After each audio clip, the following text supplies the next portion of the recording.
ang mga kwento ng pag-ibig, kwento ng buhay at kwento ng pag-asa dito sa Barangay Love Stories. Love Stories. Ba talaga? Pati yung ano? Swerte mo naman! Sana tinawagan mo ko para nakijoin ako sa inyo. Gaga, may rule tayo, di ba? Na bawal mag-share ng kalandian. Hindi ko naman yung nakakalimutan. Di ka talaga mabiro. Kasi mukhang bet na bet mo yung guy na kasama mo last night. So, how's the performance? It's a 10! At alam mo ba, siya pa lang yung pinakamabait na nakaduko. Talaga? Paano mo naman nasabi? Pinagluto lang naman ako at hinatid pa pauwi. Nagpahatid ka sa bahay nyo? Syempre hindi. Hindi siya exempted sa rules ko pagdating sa one night stand thingy ko, no? Hindi ko pa rin binigay sa kanya yung totoo kong pangalan. Sabi ko, Ella yung pangalan ko. Saan ka nagpahatid? Sa mall ako nagpahatid. Nagdahilan na lang ako na may kailangan pang bilhin bago umuwi. Gusto pa nga niya ako samahan eh. Sana nagpasama ka. Nagdahilan nga lang, di ba? Saka hanggang doon na lang talaga yung oras namin na magkasama. Sayang naman. Sana tinodo mo na. Kinilala mo na dapat. Tapos aabot kami sa talking stage. At sunod nun, manliligaw na siya. At yun yung pinakaayaw ko mangyari eh. Maglalaro na kami ng mahal-mahalan. Yak! Kadiri naman yung ganun. Makayak naman to. Allergic ka lang talaga sa commitment kaya ka ganyan. Ay, sa ginagawa mo, baka inuugat ka na wala ka pa ring boyfriend. Hindi lahat ng babae kailangan ng boyfriend. Mas masaya ako na ganito kalaya. Uy, pero aminin mo, kinakabahan ka rin after ng encounter mo sa mga lalaki mo. Kasi, what if may sakit sila at nahawaan ka? Kaya dapat, magkaroon ka na ng isa sa mga nakasama mo dati. Or pwedeng maghanap ka ng bago. Gawin mong FOBO. Parang ang boring naman nun. Isa lang talaga. Baka madali kaming magkasawaan sa isa't isa. Ang sabihin mo, hindi ka lang talaga kontento sa iisang lalaki. Naku ha? Baka kasing luwang na ng wristband yan. Hoy, grabe! Napaka-OA naman nun. Pero seryoso, wala pa ba tayong planong magtino? I mean, baka kasi kung kailan natin maisipang magkaanak, saka naman hindi na pwede. Alam mo naman tayong mga babae, dumarating sa menopausal stage. Ayoko pang magkaanak. Parang hindi pa kasi talaga ako ready sa ganung responsibilidad.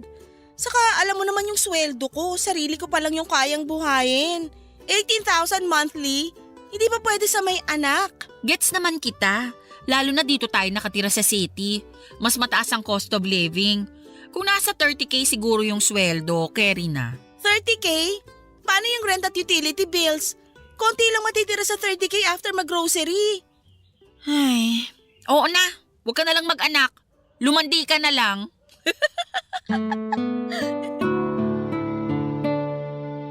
Papadudot sa lahat ng lalaking naka one night stand ko ay si Arwin pa lang ang nagustuhan ko ang personality.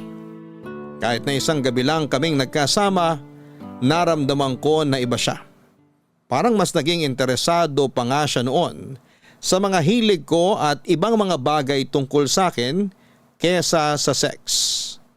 Kahit na yun naman talaga ang rason kung bakit ako sumama sa kanya. Pero kahit mabait siya, gwapo at gentleman, hindi pa rin siya exempted sa mga rules ko pagdating sa one night stand.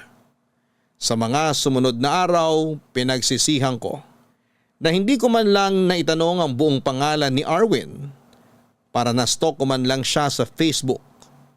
Para sana kapag naisipan ko pang makipagkilala sa kanya ay madali na lang sa akin.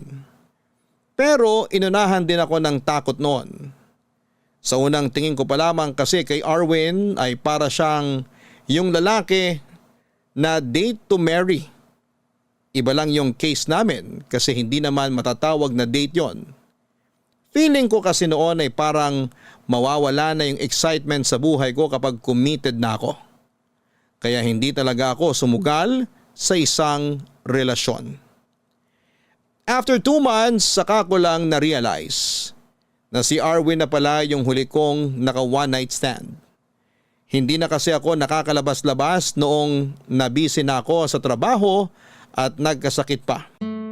Kaya nawala na ako ng pagkakataong maglakwatsa.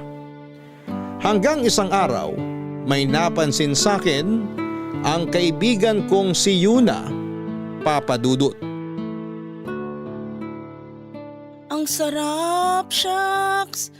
Ay, nagsisisi ako na isang cheeseburger lang binili ko. Hoy, ba't ang takaw mo yata ngayon?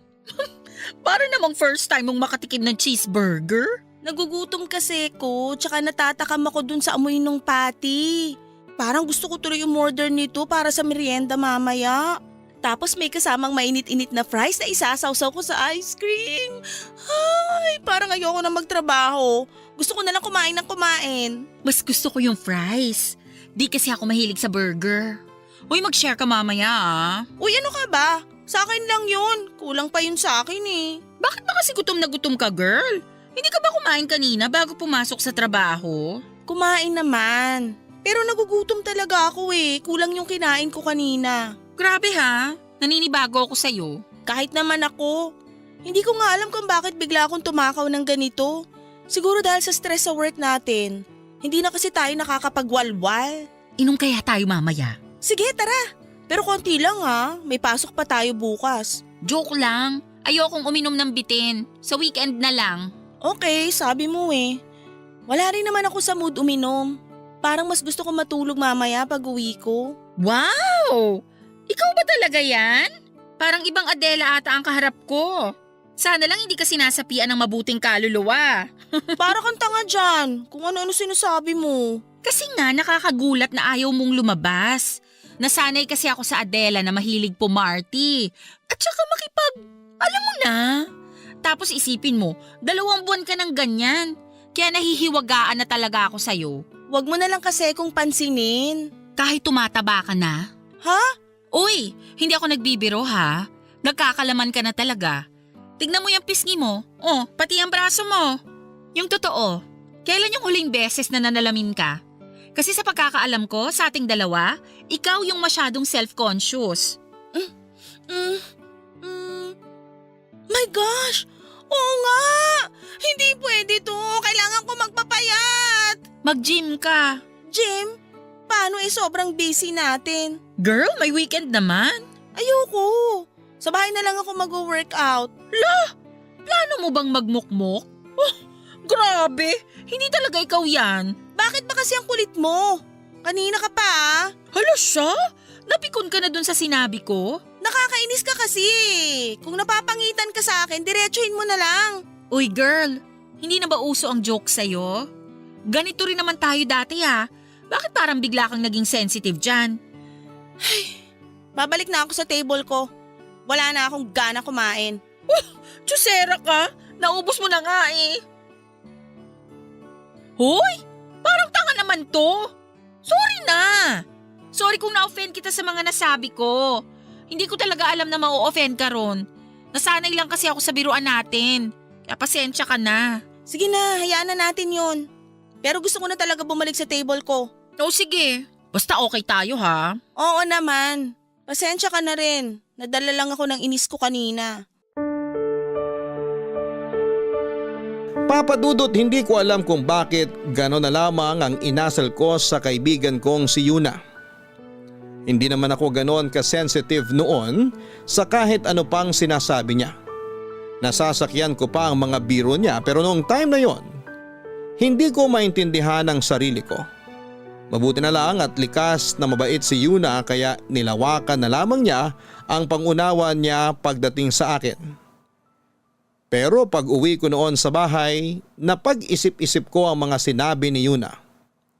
Habang nasa kwarto ako noon at nakaharap sa malaking salamin, saka ko lang napagtanto na totoo nga ang mga sinabi ni Yuna. Tumataba na ako, pinisil-pisil ko ang braso ko na ayaw kong tumaba noon. Pero sa pagkakataong yun ay wala na akong magawa dahil nandun na yon. Medyo nagkaka-double chin na rin ako. Kaya inatake na naman ako ng insecurities ko sa sarili ko dahil sa pagbabagong yon ng katawan ko. Pwede naman ako mag-gym o kaya ay maglaan ng oras para mag-workout araw-araw. Pwede rin akong mag-diet pero ewan ko ba Papa Dudut. Wala akong ka-interes na gawin yon. Na-insecure ako sa itsura ko pero nawalan din ako ng gana sa mga ginagawa ko noon para ma-maintain ang magandang katawan. At sa pag-iisip ko po noon, bigla na lang akong namutla nang may isa pa akong napagtanto, Papa Dudut. Grabe ang kaba ko. Nang ma-realize kong 2 buwan na pala akong hindi dinadatnan, Papa Dudut. Papa Dudut, anemic ako at aware din ako na meron akong PCOS. Nalaman ko yon noong nagpa-check up ako bago pa man maoperahan dahil sa appendicitis. Kaya normal na sa akin ang ma-delay ang period ko. Isa pa ay nagpipills din ako pero after ng operasyon ay hindi na ako nakapag-take noon. Isa pa Papa Dudut nang maalala ko kung gaano kami kapusok ni Arwin nang gabing may nangyari sa amin ay bigla akong na-paranoid. Hindi ko kasi maalala kung gumamit ba siya ng proteksyon o hindi noong time na yon. Inis na inis ako sa sarili ko dahil hindi ko nagawang maging responsable sa huling beses na lumandi ako. Alam ko na dapat ang gagawin ko pero dahil sa sweetness at kabutihang ipinakita noon sa akin ni Arwin ay parang nalunod na lamang ako sa presensya niya. Parang nawala na lang noon lahat ng mga bagay na inaalala ko. At na-realize ko lang na nangyari pala yon sa akin kung kailan ilang buwan na mula nang may mangyari sa amin. Posibleng buntis ako, Papa Dudut. Kaya naman nagpiti ako kaagad ng araw na yon at hindi ako makapaniwala sa naging resulta. Namutla ako nang makita ang 2 pulang linya sa pregnancy test na hawak ko. Ilang beses ko pang inulit yon. Pero iisa lang ang naging resulta. Hanggang sa naisip ko nang kumonsulta sa isang OB. Wala muna akong pinagsabihan noon dahil hindi ako handa sa magiging reaksyon ng pamilya ko at ng kaibigan ko, Papa Dudut.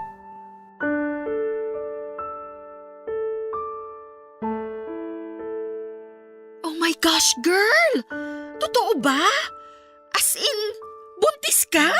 Oo, confirmed na.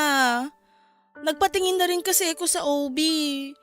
At ang sabi niya, mahina raw yung kapit ng bata kaya maselan yung pagbubuntis ko. Alam na ba yan ng tatay mo? Hindi pa. Wala pa akong pinagsasabihan sa kanila. Tayong 2 pa lang ang nakakaalam nito.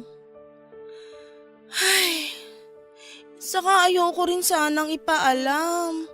Alam mo naman yung ugali ni Tita Des.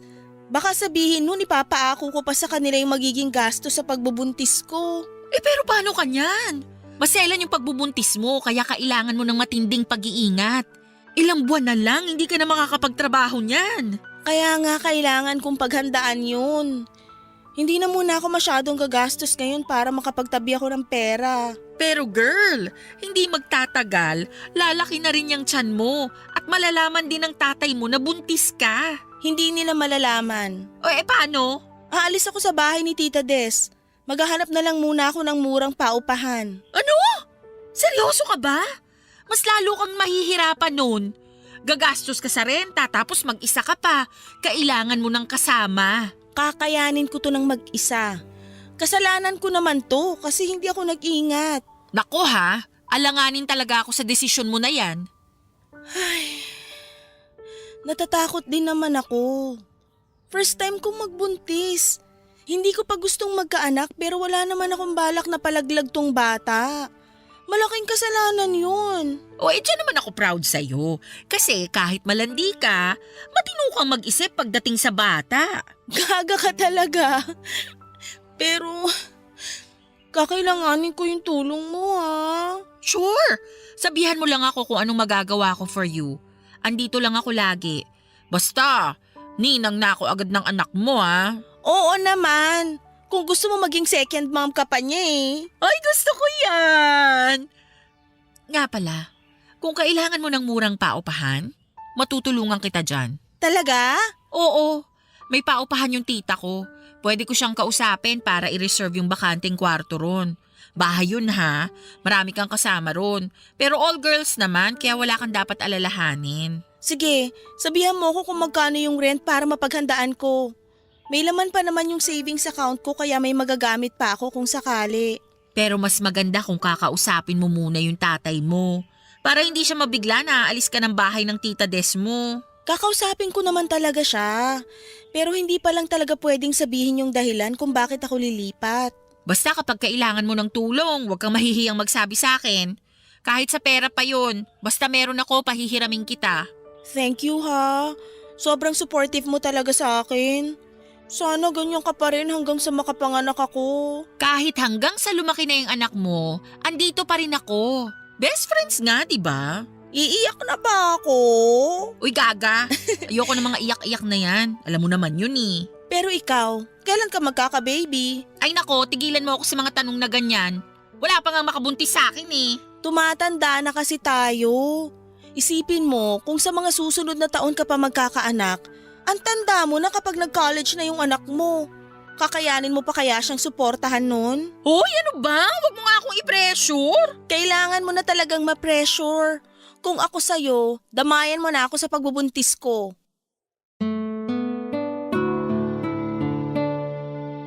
Papadudot sa tulong ni Yuna ay nagawa kong makalipat sa isang maliit na kwarto sa pinapaupahang bahay ng tita niya. Mabait naman ang tita niya at madali ring kausap. Binigyan pa nga po ako noon ng discount dahil swerte raw ako kapag may tenant na buntis. Natuwa ako dahil bukod sa safe at malinis naman ang tinutuluyan namin ay friendly rin ang mga kapwa ko tenant. Mas excited pa sila noon na makalabas ang baby ko kesa sa akin. Ang kagandahan pa sa inuupahan ko ng time na yon ay malapit lang yon sa ospital.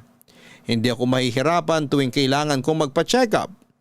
Ang problema ko lang noon, Papadudot, ay nahirapan na talaga akong kumilos noong lumaki na ang tiyan ko. Hindi ako pwedeng mapagod ng sobra at ma-stress. Hindi rin ako pwedeng magbuhat ng mabibigat. Sa dami ng bawal sa akin noon ay hindi na po ako nakapagtrabaho. May naipon naman ako para sana sa panganganak ko pero hindi na sasapat yon kung kasama pa ang budget ko hanggang sa makapanganak ako at makarecover. Kaya naman kahit nag-aalangan ay humingi na ako ng tulong sa tatay ko. Papadudot, hindi naman nagalit ang tatay ko noong nalaman niyang buntis ako. Nag-worry lamang siya sa kalagayan ko at sinabing mas maaga sana ako nagsabi sa kanya para hindi na ako nahirapan pa. Kinumbinsi niya ako na ipaalam sa ama ng dinadala ko ang tungkol sa pagbubuntis ko. Pero hindi ko naman po masabi sa kanya na hindi ako sigurado kung si Erwin ang ama ng ipinagbubuntis ko. Lalo na't hindi ko naman talaga lubusang kilala ang lalaking yon. Pero sa kabila ng lahat ay sinagot ni Papa ang mga gastusin sa pagbubuntis ko.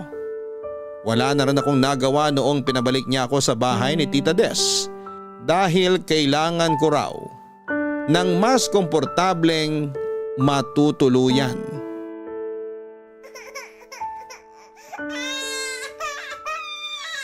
Tahan na baby, nandito lang naman si Mommy. Hindi mo ba kayang patahanin yung anak mo? Nakakaistorbo ng tulog eh. Ang ingay-ingay. Pasensya na tita, nilabas ko lang siya ng kwarto para paarawan kanina. Oh, tapos na kayo magpaaraw, di ba? Eh di bumalik na kayo rin sa kwarto mo at kung pwede, magkulong na lang kayo maghapon para hindi ko marinig yung kaingayan ng anak mo. Pasensya na po talaga tita. Ngayon pa lang kasi ako nakapag-alaga ng bata kaya naninibago rin ako. Hayaan niyo po, kapag nasanay na ako, hindi na kayo maiistorbo sa iyak ni Sevi. Eh kailan pa yon?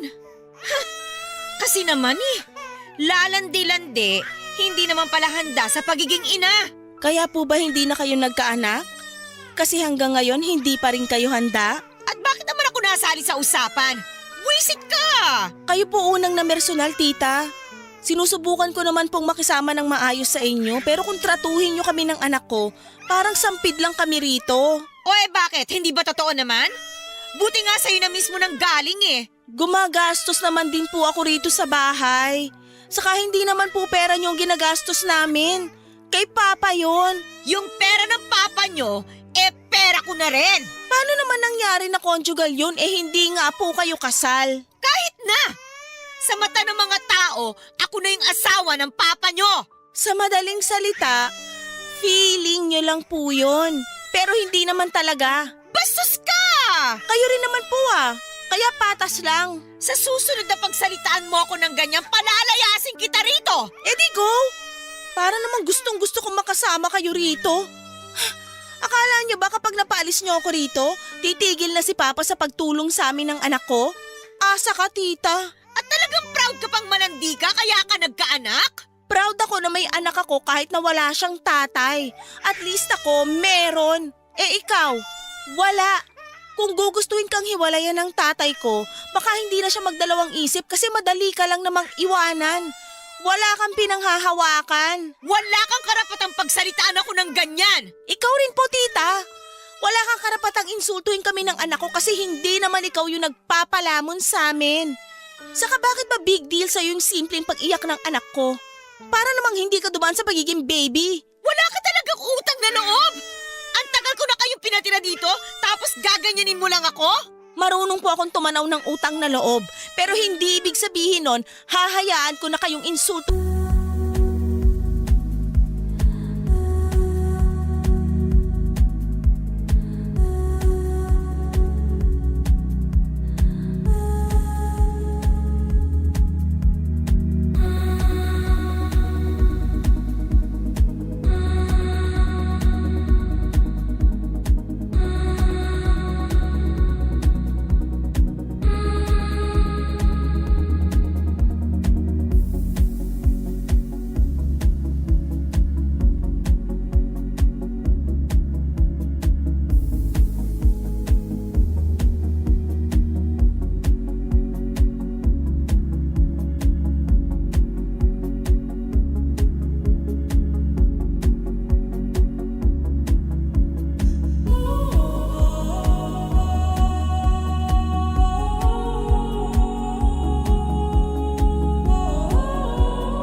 Kami.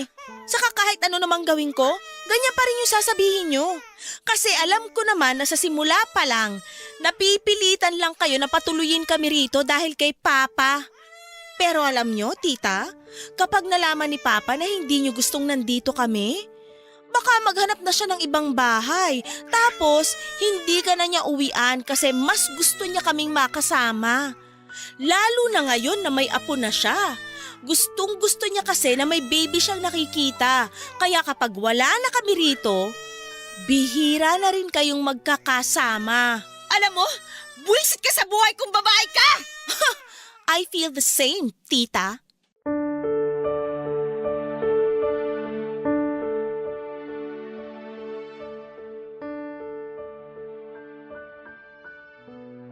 Papa Dudut, pinalaki ako ng tatay ko na palaban at hindi basta-bastang nagpapatapak sa kahit na sino. Kaya naman hindi ko na napigilan ang sarili kong patulan si tita sa ginawa niya. Sa totoo lang, hindi naman kami pabigat sa bahay niya ng time na yon. Ginagamit ko pa rin naman ang naipon ko sa pagtatrabaho. Pero hindi ko rin tinatanggihan ang mga ibinibigay ni Papa para sa anak ko. Masasama kasi ang loob niya kapag tinanggihan ko yon. Ang katwiran niya kasi kahit naman daw kaya ko nang magtrabaho, tatay ko pa rin siya kaya magbibigay siya hanggat kaya niya. Doon po ako hanga kay Papa. Kung sa pagiging responsableng ama lang naman po ang usapan ay ilalaban ko talaga siya. Sa kabila ng hindi namin pagkakaunawaan ni Tita Des ay nanatili kami sa bahay niya. Gaya ng gustong mangyari ni Papa. Noong nakarecover na ako ay plano ko sanang kumuha na lamang muna ng mag-aalaga kay Sevi para makapagtrabaho ako ulit. Pero hindi po pumayag ang tatay ko. Hintayin ko raw muna na mag 3 years old si Sevi para komportable na akong iwanan siya sa ibang tao. Mahirap daw kasing ipagkatiwala ang bata kung baby pa lamang at ibang tao na ang nag-aalaga. Lalo na't hindi ko nakikita. Nagpatulong na lamang siya noon sa akin sa ilang paperworks niya dahil kaya ko namang gawin ang mga yon. Tapos ay binabayaran pa niya ako ng buwanan. Papadudot nung 3 years old na si Sevi, may napansin po ako sa anak ko. Sa ganong edad kasi ay hindi pa rin siya nakakapagsalita. Actually, matagal ko nang napapansin na hindi siya nagre-respond kapag tinatawag ko siya sa pangalan niya. Hindi rin po siya nakikinig tuwing sinasaway ko sa sobrang kakulitan niya. Pero akala ko po noon ay normal lang sa bata yon. Hanggang sa may napanood po ako tungkol sa autism spectrum disorder. Papadudot, may napanood akong nanay na nagba-vlog tungkol sa anak niya na may autism spectrum disorder or ASD. Parehong-pareho nito ang behavior na na-observe ko sa anak kong si Sevi. At para makasigurado ay kinonsulta ko na siya sa isang developmental pediatrician. At doon ko na po nakumpirma na may ASD nga ang anak ko. Hindi ko po alam kung ano ang magiging reaction ko noong nalaman ko yon. Sobra po akong nalungkot at nakaramdam ako ng takot para kay Sevi. Aware naman po kasi ako sa mga iniisip ng ibang tao na walang sapat na kaalaman sa ganong kondisyon ng bata. Pero hanggat maaari, hindi ko itinuring na iba ang anak ko.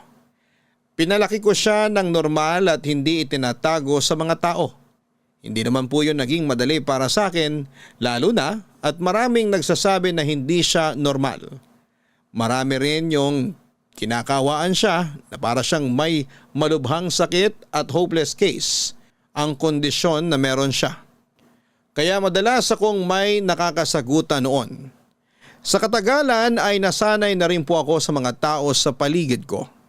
Imbes na makipagtalo o makipag-away ay pinapaunawa ko na lamang sa kanila ang kondisyon ni Sevi. Pero kung nagagawa ko yon sa ibang tao, kabaliktaran naman ng kay Tita Des. Kahit kasi alam niya na may ASD ang anak ko ay sarado ang isipan niya para maintindihan yon, Papadudot.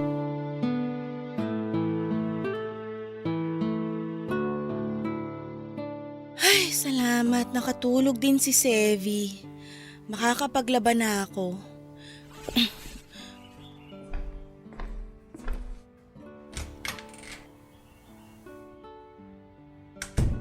Oh, nandyan ka na pala.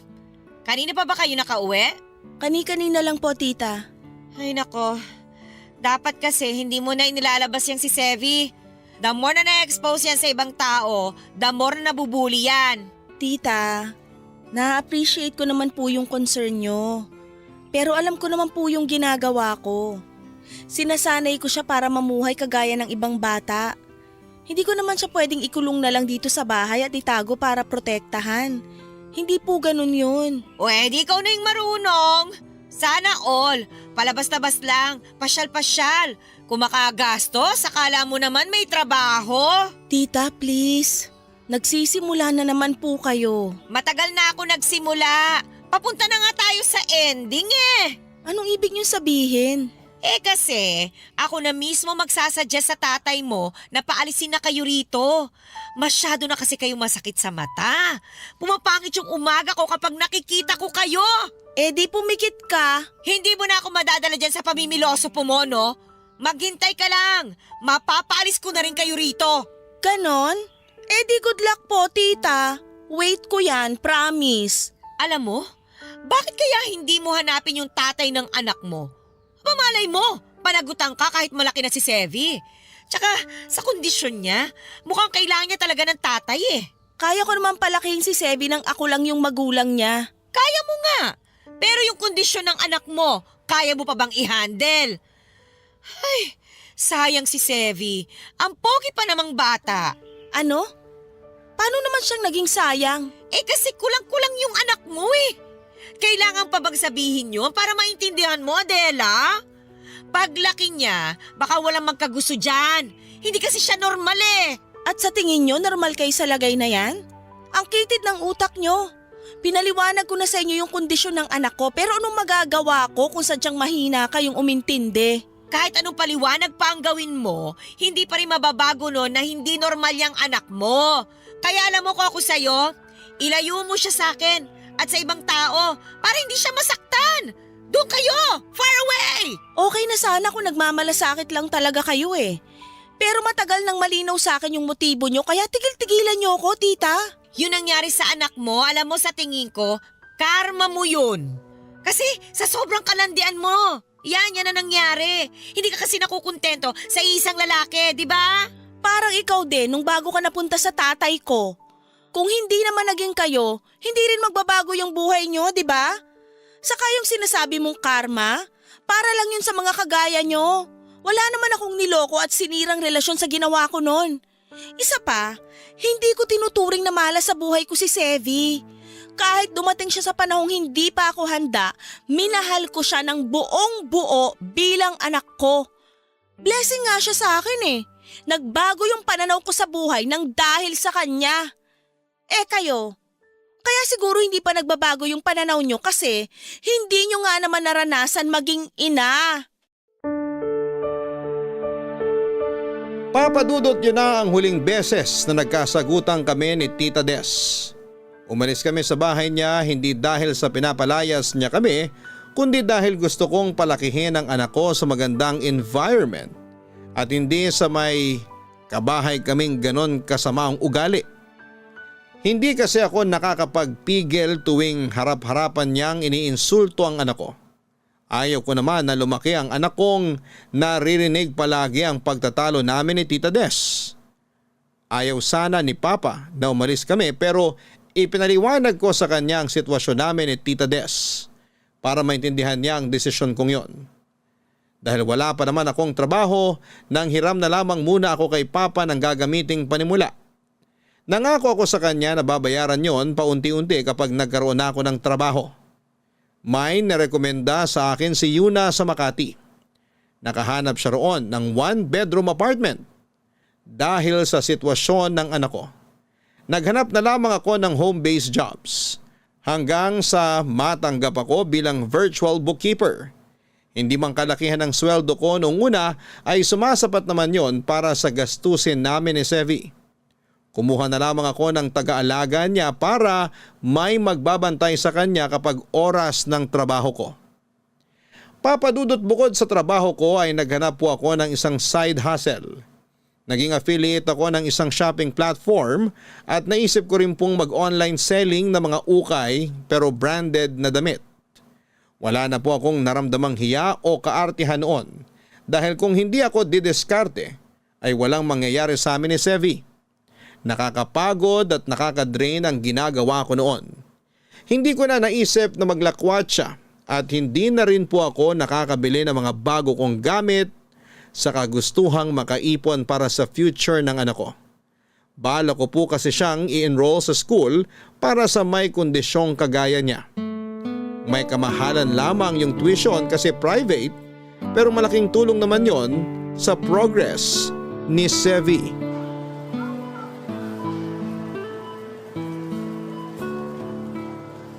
Sayang, wala na palang egg noodles dito. Favorite pa naman yun ni Sevi. Miss, kung gusto mo, sa'yo na lang tong isa. Dalawa naman yung nakuha ko eh. Favorite ko rin kasi to. Sure ka? Arwin? Wow, kilala mo pa pala ako. Ikaw si Ella, tama? Tagal nating di nagkita.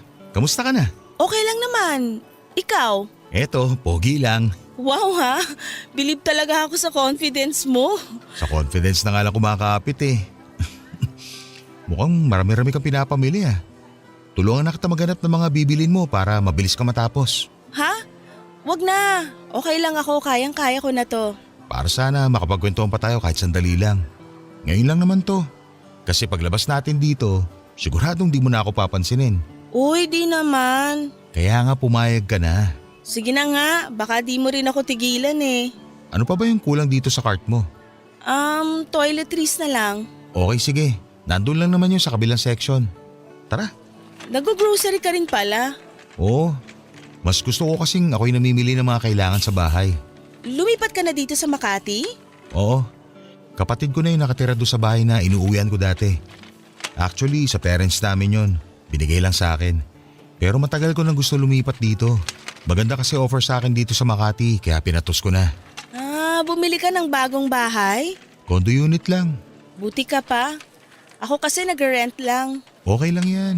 Makakausad ka rin pagdating ng araw. Dito na yung toiletries. Ikaw na mauna magliko ng cart mo. Sige. Nahulog phone mo. Ako na kukuha. Salamat. Eto, ang cute naman ng nasa wallpaper mo. Anak ko to, si Sevi. Siya yung may favorite ng egg noodles. Galing naman, pareho kami. Comfort food niya kasi yun. So, may asawa ka na pala? Wala, single mom ako. Gusto ko sanang itanong kung bakit pero baka hindi ka komportabling sagutin yun. Kaya wag na lang. Wag na nga. Ayoko rin kasing pag-usapan. Sabi ko nga. Kaya hindi rin ako magtatanong tungkol sa'yo. Okay lang naman kung gusto mo magtanong sa akin. O kaya, ako na lang yung magkukwento. Noong nagkita kasi tayo, halos hindi tayo nakapag-usap. Oo nga eh.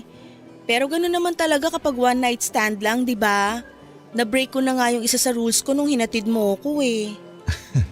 May mga rules ka rin pala. Ikaw rin ba? Oo, pero konti lang naman. Talaga? Ano yung isa sa rules mo? Hindi ako nakikipagrelasyon sa mga naka one night stand ko. Bakit naman? Magiging komplikado lang. Siyempre ako, alam ko yung rason kung bakit ko yung ginagawa. So pareho lang kami ng mga babae na ikakama ko. At gaya ko, marami na ring dumaan sa kanila. Kaya sa tingin ko, hindi sila yung babaeng tatagal sa isang relasyon. Wow, so gusto mo pala yung tatagal sa relasyon. E di sana nanligaw ka na lang para hindi mo na kailangan ng ka-one night stand. Nag-e-explore pa kasi ako noon. Ini-enjoy yung pagiging single. Kaya wala pa talaga akong balak na manligaw. Pero nagbago na yun ngayon. Gusto ko, kung may makakarelasyon man ako, yun na rin yung pakakasalan ko. Date to marry guy ka pala. Parang gano'n na nga. Okay, tama na tong chismisa natin. Kukuha na ako ng mga kailangan namin tapos diretso na ako sa counter. Ikaw ba? Gano'n din. Kaya sabay na lang tayo. Ikaw bahala.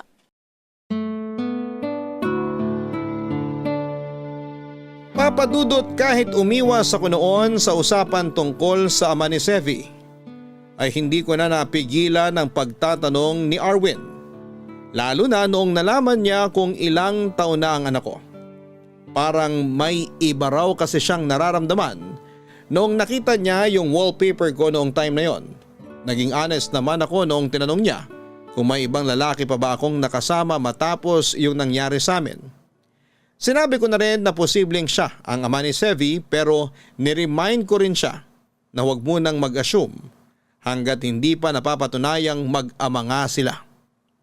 Bago nga po kami naghiwalay noong araw na yon, ay siya na mismo ang kumuha ng contact details ko para magkausap kaming muli. Inad niya ako sa Facebook at nag-message din siya kaagad. After kong i-accept ang friend request niya, sunod-sunod na po ang naging tanong niya tungkol kay Sevi. Walang araw na hindi niya kinukumusta ang anak ko, kahit na hindi pa siya sigurado kung siya nga ang ama nito. Natouch ako sa ginagawa niya noon. Sinabi ko rin ang kondisyon ni Sevi at tinanggap naman niya yon. Nagsuggest pa nga siya ng magandang eskwelahan para sa bata. Parang mas excited pa nga siya noon kesa sa akin. May pagkakataon na sinusubukan niyang kausapin si Sevi through video call. Pero kahit siya ay hindi rin pinapansin ng anak ko. Gayon pa man ay nakita ko ang pagiging patient niya sa ganong sitwasyon. Lalo na yung pagiging kalmado niya. Bagay na gustong gusto ko sa isang lalaki. Kaya naman tuwing nagme-message si Arwin ay iba na yung excitement na nararamdaman ko. Sa tingin ko nga po noon ay nagugustuhan ko na siya. Papa Dudut. Papa Dudut, sa muli naming pag-uusap ni Arwin ay mas napalagay na ako sa kanya. Kaya naman inamin ko na sa kanya na hindi talaga Ella ang pangalan ko.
Natawa pa siya dahil hindi ko naman daw kailangang ilihim ang tunay kong pangalan. Kung ayaw ko na raw makipagkita o makipag-usap ulit ay irerespeto naman daw niya. Hindi namin napag-usapan ang personal naming buhay, kaya hindi ko alam kung may nakarelasyon na siya. Matapos yung una naming pagkikita. Laging tungkol kay Sevi ang topic namin pero sobrang na-appreciate ko yon. Hanggang isang araw ay bigla naming napag-usapan yung nangyari sa amin. Doon ko lang napagtanto kung bakit parang sigurado na si Arwin na siya ang ama ng anak ko at kung bakit gano'n na lamang siya ka-attach sa bata. Hindi raw pala siya gumamit ng proteksyon. Nakaligtaan na raw niya yon dahil sa kapusukan naming dalawa. Papa Dudut, nahihiya ako tuwing naaalala ko yon. Hindi ko man lang ma-imagine na naging ganun pala ako ka-wild noong wala pa akong anak. Na umabot pa sa puntong nabuntis ako. Tapos ay hindi ko alam o hindi ako sigurado kung sino ang ama ng pinagbubuntis ko. Hindi ko po alam kung ano ang magiging reaksyon ng mga listeners ng Barangay LS sakaling umere po itong kwento ko. Pero medyo inaasahan ko na rin po na hindi nila magugustuhan yung naging gawain ko noon. Tungkol naman po sa hinala ni Arwin na siya ang ama ni Sevi. Para makasigurado ay hiningi niya ang consent ko para sa sample ng anak ko na kailangan niya para sa isang paternity test.